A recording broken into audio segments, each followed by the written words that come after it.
You are very critical of Western civilization. Would you say that you are an Islamic or Muslim supremacist? Yes, of course. Of course. Muslim supremacist, of course. Islamic supremacist, of course. And there's nothing wrong with that. There's not a thing wrong with that. You're a Western supremacist. You believe in the supremacy of your values. You believe in the supremacy of your belief system. You believe in the supremacy of your belief system so much that you want the whole world to follow it.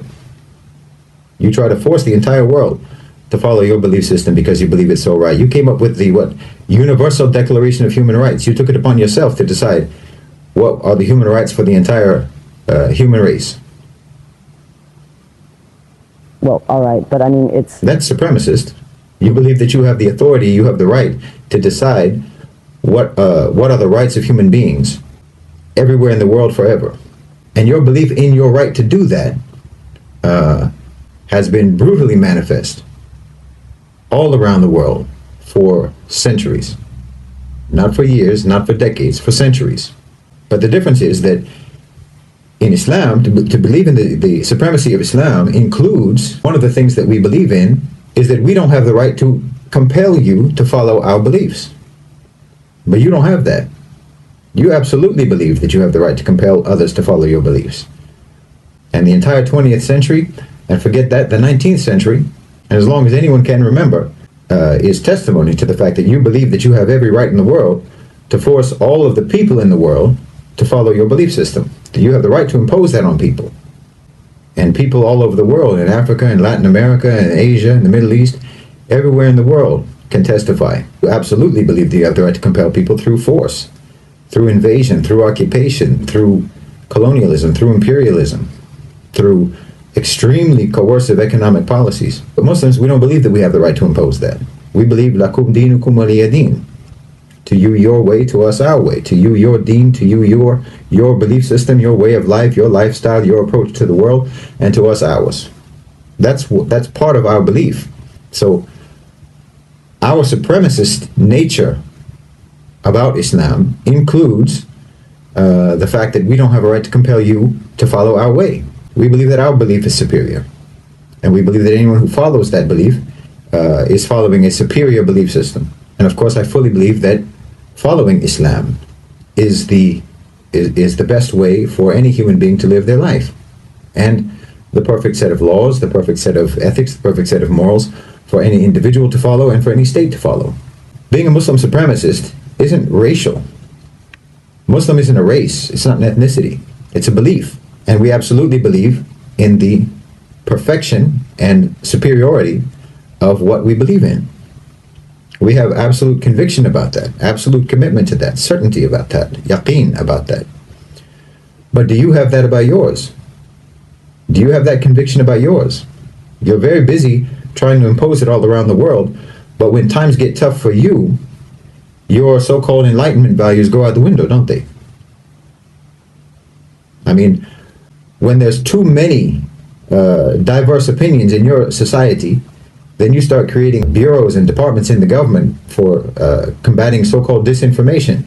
Freedom of the press is out the window.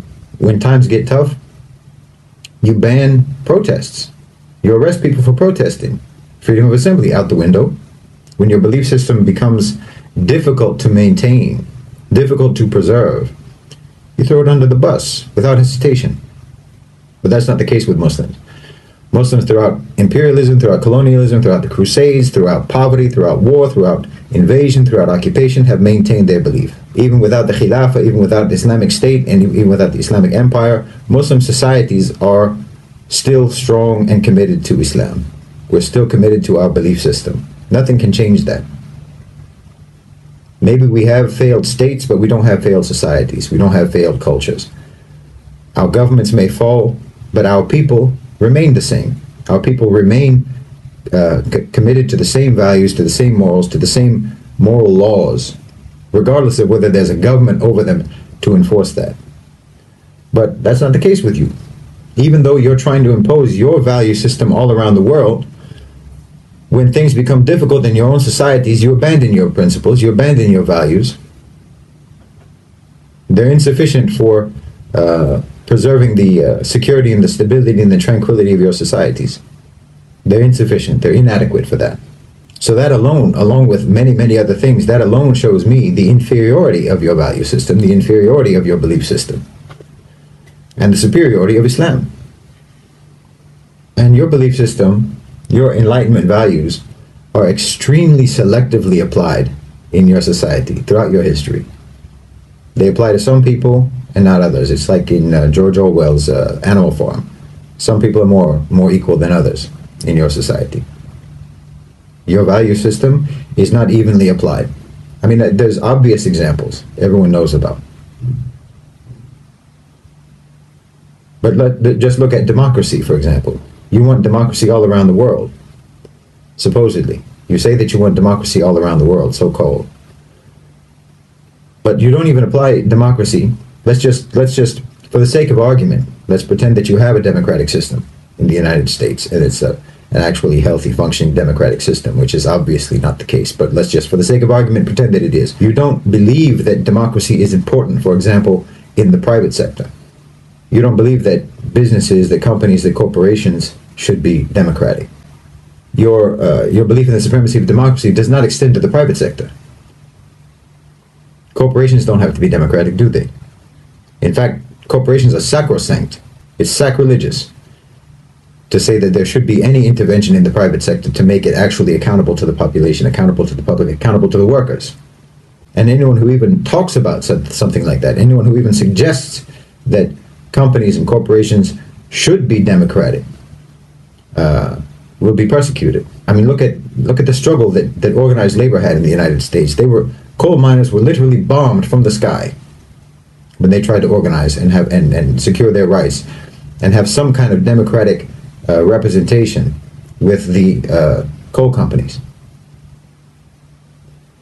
When just now, when the railway workers were wanting to strike for better wages, for more humane working conditions, more rational and reasonable and fair workloads that would actually help to guarantee the safety of those trains, Joe Biden and the government prohibited them from striking. Where's the democracy? Because you don't mean the things that you say. You don't mean the values that you espouse. You don't mean it. If you meant it, then you would apply it across the board. You would apply it to everybody in all institutions and all dimensions of your society. It would be applied everywhere, but it's not. Democracy doesn't belong in the workplace. Democracy doesn't belong in the company, in the business, in the corporation. And no one's even supposed to suggest that it should. That's an inferior belief system. It's inadequate. It's inadequate for building a civilization, for building a cohesive society. Because look, the only group identity, the only sort of group identity that makes any sense at all, it's not racial, it's not ethnic, it's not nationalistic, not even based on language or shared culture or shared heritage. None of that makes any sense as a shared group identity. The only thing that makes sense is shared belief system. That's the only thing that makes sense as a group identity from which you can build cohesion and camaraderie and brotherhood and solidarity between people. Only belief system. You can have a certain skin color and have nothing whatsoever in common with other people who have that skin color. You can have the same language and certainly have nothing in common whatsoever with someone who speaks the same language. You can, I'm German Irish. What do I have to do with all of the other people in the world who are German Irish? Just because we're German Irish, we have nothing in common. And yet I have more in common with a Muslim from Mali, with a Muslim from Indonesia, with a Muslim from Morocco, with a Muslim from China, from Chechnya. I have more in common with them immediately, instantly, effortlessly. We have the same frame of reference. We have the same moral code. We have the same belief. We admire the same people. Our heroes are the same heroes. Our role model is the same role model. I have more in common with them than I have with someone whose belief system is different from mine, but who looks like me, or who speaks my language, or who comes from my country. That doesn't create solidarity, and there's no reason why it should.